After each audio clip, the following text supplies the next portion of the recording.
네, 통째로 넘어갔다. 물러난 땡땡땡. 통째로 넘어갔다. 저게 누구 얘기냐면요. 홍준표 자유한국당 대표의 얘기였습니다. 이변은 없었다. 글쎄 첫 번째 한번 화면을 보시죠. 이번에 6.13 지방선거 어제 실시가 됐는데요. 17개 시도지사 선거 결과 민주당이 14곳에서 승리했고요. 한국당은 대구와 경북 이 두 군데 지키는데 그쳤습니다. 무소속 한 군데 여기 바다 건너 제주의 원희룡 지사가 무소속이었죠. 그렇다면 이변은 없었다. 왜 그럴까요? 두 번째 포인트를 한번 보시죠. 이번에는 시도지사 선거뿐만이 아니라 국회의원을 뽑는 재보궐선거도 있었죠. 12군데에서 진행이 됐는데요. 보시다시피 민주당이 11군데, 한국당이 1곳, 경북 김천만 이제 승리를 한 겁니다. 전 작가님 어떻습니까? 이건 온통 지금 파란색 일색이거든요. 예. 네. 2006년에 이제 한나라당이 압도적인 승리를 거뒀지만 그 당시에는 그럼에도 불구하고 호남이라는 곳은 그야말로 보호구역으로서 아주 접근도 못하는 접근 금지 구역이었습니다. 근데 이번의 경우는 경남의 그야말로 경남지사를 비롯해서 그 핵심 지역을 완전히 내줬다 이렇게 볼 수 있기 때문에 예. TK의 고립이다 이렇게 볼 수도 있지만 전체적으로 볼 때 자유한국당에 대한 전 국민의 비토다 이렇게 볼 수 있겠죠. 네. 자, 그렇다면 홍준표 대표는 굉장히 지금 난감한 상황에 처해 있을 텐데 홍 대표가 오늘 좀 모습을 드러냈죠, 노 기자? 네, 예. 그렇습니다. 당연히 책임론이 수밖에 없고요. 홍 대표도 결단을 내렸는데요. 조금 전에 2시쯤에 카메라 앞에 섰습니다. 한 장짜리 사퇴문을 준비해서 들어왔는데 사퇴문만 읽고 빠르게 퇴장을 했는데요. 그 모습 함께 지켜보시죠. 우리는 참패했고 나라는 통째로 넘어갔습니다. 모두가 제 잘못이고 모든 책임은 져야 되겠습니다. 국민 여러분들의 선택을 존중합니다. 당원동지 여러분, 후보자 여러분, 그동안 참으로 수고하셨습니다. 오늘부로 당대표직을 내려놓습니다. 우리 한마음으로 단합하셔서 국민들로부터 신뢰받는 신보수준 정당으로 거듭나기를 부탁드립니다. 감사합니다.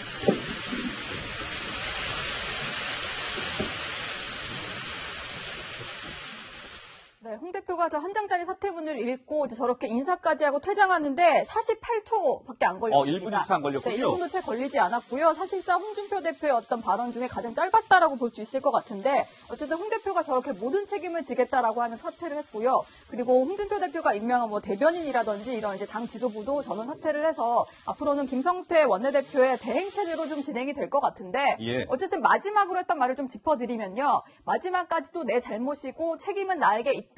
그리고 대표직 내려놓겠다라고 했지만 나라가 통째로 넘어갔다. 이게 사실 한국당의 선거 슬로건이었는데 비판도 많이 받기도 했던 그런 슬로건입니다. 예. 그런 얘기를 하면서 뭔가 참패에 대한 어떤 지적 그런 것들을 저 표현으로 마무리 짓기도 했습니다. 예. 자, 홍준표 대표가 대표직에서 이제 물러나겠다라는 뜻을 밝힌 것이죠. 오늘 저 기자회견문을 읽는데 채 1분이 걸리지 않았다. 인사하는 시간까지 포함해서 정확히 48초였습니다. 자, 기자들이 저 기자 낭독문을 읽고 당사를 나가는 홍 대표를 좀 취재를 했는데 거기에서 좀 무슨 말을 했습니까, 강 기자? 기자들의 질문이 이어졌습니다. 선거 팬이라든지 향후 행보에 대해서 좀 물어보는 질문들이 많았는데 아무 대답도 하지 않았습니다. 홍준표 대표의 말 들어보시죠.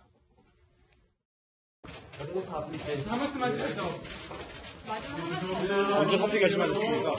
다시 말씀드리고 정계에 의존하시는 건가요? 아니죠.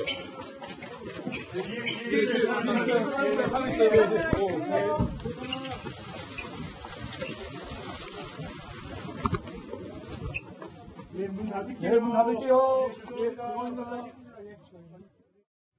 네, 보신 것처럼 기자들이 여러 질문을 던졌는데 대답하지 않았습니다. 근데 장평론가 어떻습니까? 사실 어제 그 출구조사가 발표되고 10분도 채 되지 않아서 뭔가 사퇴를 암시하는 듯한 글을 이미 소셜미디어에 남기지 않았었나요? 네, 더 벅스 스톱 히어이라는 글을 SNS에 남겼는데요. 이것은 미국의 이제 트루먼 전 대통령이 주로 쓰던 말입니다. 모든 책임을 내가 진다는 말을 하고 있는데 출구조사 결과만 보고도 선거 패배를 어느 정도 이제 받아들였던 것 같습니다. 하지만 당초 홍준표 대표 같은 경우는 6개 광역단체장 석권을 자신했습니다. 이번에 뭐 자리를 지킨 수성을 한 대구, 경북을 제외하고 부산, 울산, 경남 그리고 하나의 광역단체장, 예를 들면 경기나 충남, 인천 정도를 예상하고 있었던 것인데 예. 지금은 실제 나온 결과는 대구, 경북 2곳을 제외하고 모든 부분에서 패했을 뿐만 아니라 예. 이 득표율 격차도 상당히 큽니다. 어허. 그래서 그동안 홍준표 대표가 계속해서 제기했던 것이 여론조사가 조작됐다는 말 많이 하지 않았습니까? 예. 하지만 실제로 뚜껑을 열고 보니 그 여론조사 결과와 비슷한 이 수치가 나왔기 때문에 예. 본인이 받는 타격이 더욱더 큰 것 같습니다. 예. 장평론가가 지금 홍준표 대표가 그동안 사실 지방선거 앞두고 여론조사에 대해서 굉장히 불신을 해왔다라고 말씀을 하셨는데 실제로 홍 대표가 여러 차례 공식 석상에서 그런 말 많이 하지 않았었나요? 네, 그렇습니다. 이제 뭐 기억나실지 모르겠지만 여러 번 이제 지방선거 기간 동안 그랬었는데요. 저희가 관련된 영상 하나 준비했습니다. 영상 보고 오시죠. 민주당이 전국적으로 여론조사가 우위에 있다. 그건 그보다 여론조사 응답은 내가 광적인 지지계층만 응답을 하고 있다고 이거 줄곧 이야기를 해왔어요. 문재인 대통령 지지율 7, 80% 그건 전부 거짓말입니다. 네, 이제 확실히 이제 지방선거와 관련된 그런 민심의 신호가 여러 번 있었습니다. 여론조사도 있었고, 이제 출구조사도 그 중에 하나로 될 것 같은데요. 이제 여론조사에 대해서는 혹세무민하는 엉터리 여론조사라고 평가를 했었고, 심지어 어제 출구조사가 발표된 뒤에도 10분 만에 자리를 떴는데요. 이 출구조사 아직도 믿기지 않는 부분이 있다라면서 끝까지 의심의 끈을 놓지 않는 홍 대표였습니다. 예. 근데 전 작가님 어제 뭐 그 자유한국당 당사에서는 뭐 홍준표 대표 사퇴와 더불어서 뭐 정계 은퇴까지도 주장하는 저렇게 시위까지 벌어졌다고 하는데 글쎄요, 홍 대표의 책임이 크다고 볼 수밖에 없겠죠. 어떻습니까? 그렇죠. 이 나라가 통째로 넘어갔다 이렇게 이제 사퇴 성명을 발표를 했지만 어쨌든 선거를 통째로 더불어민주당에게 바친 거는 홍준표 대표가 확실합니다. 예. 근데 저는 여기서 가장 큰 문제는 뭐냐면은 이 더불어민주당을 비롯해서 진보 세력들은 그동안 발전했어요. 그동안에 뭐 유시민 씨 같은 정치인에 대해서는 참 옳은 말도 싸가지 없이 한다. 이런 말이 있었습니다. 예. 그런데 이번에 굉장히 진화하고 업그레이드 한 거죠. 문재인 대통령의 어휘라든가 하다못해 김경수 후보의 말을 보면 매우 온화하고 예의 바르고 좋은 얼굴과 좋은 말만 하는 거죠. 예. 그런데 홍준표 대표의 경우에는 어떻게 보면 옳은 말도 있었습니다만 그 말을 참으로 답답하고 꼰대스럽게 아주 어떻게 보면은 아주 그 고집스럽게 했기 때문에 사람들한테 홍준표는 싫다. 이런 아하. 홍준표 비토에다가 홍준표 부정.